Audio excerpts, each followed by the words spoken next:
lahan yang dimaksud ini harus bebas dari hama, predator.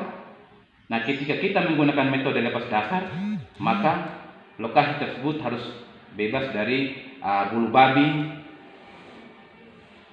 dan jenis hama lainnya. Nah, ketika menggunakan metode rakit atau long line, maka harus terhindar dari gelombang yang besar, karena itu dapat mengakibatkan talus rumput laut putus atau rusak.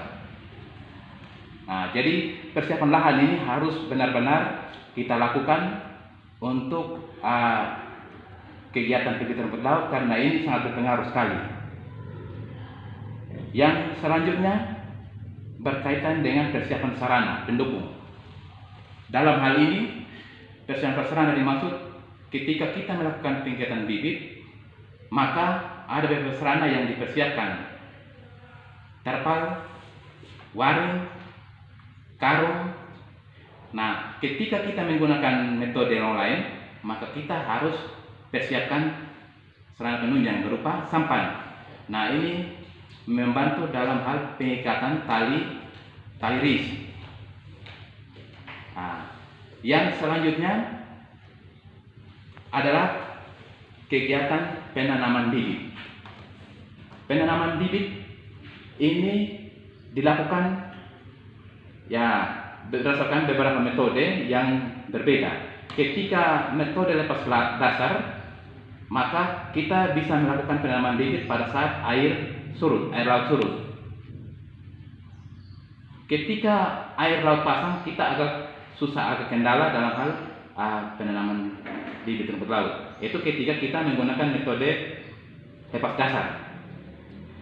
Nah, ketika menggunakan metode lain, maka tidak menunggu harus air laut surut, karena kita bisa menggunakan sarana penunjang seperti sampan tadi untuk membantu melakukan pengikatan bibit.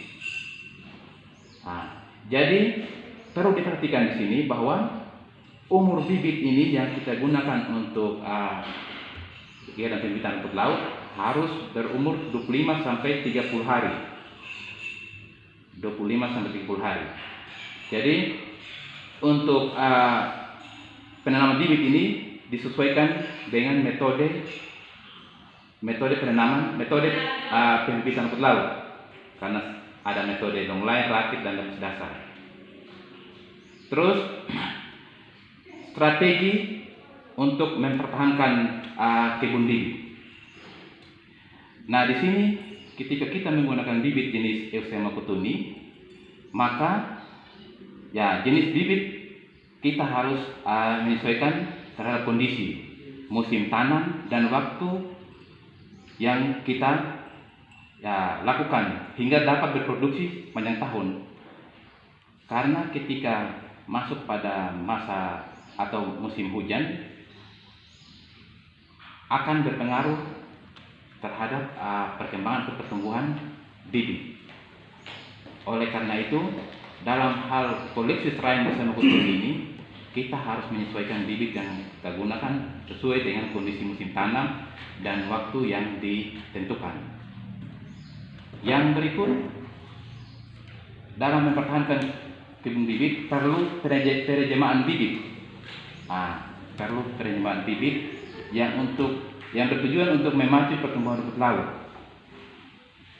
Suatu bibit akan mengalami pertumbuhan yang stagnan jika dipergunakan secara terus-menerus. Nah, jadi hal ini diartikan pertumbuhan rumput laut itu terlambat atau kerdil. Jadi perlu dilakukan penerimaan bibit. Yang berikut, penggunaan metode tanam sesuai dengan kondisi lokasi. Jadi kalau lokasinya landai, nah kita cenderung menggunakan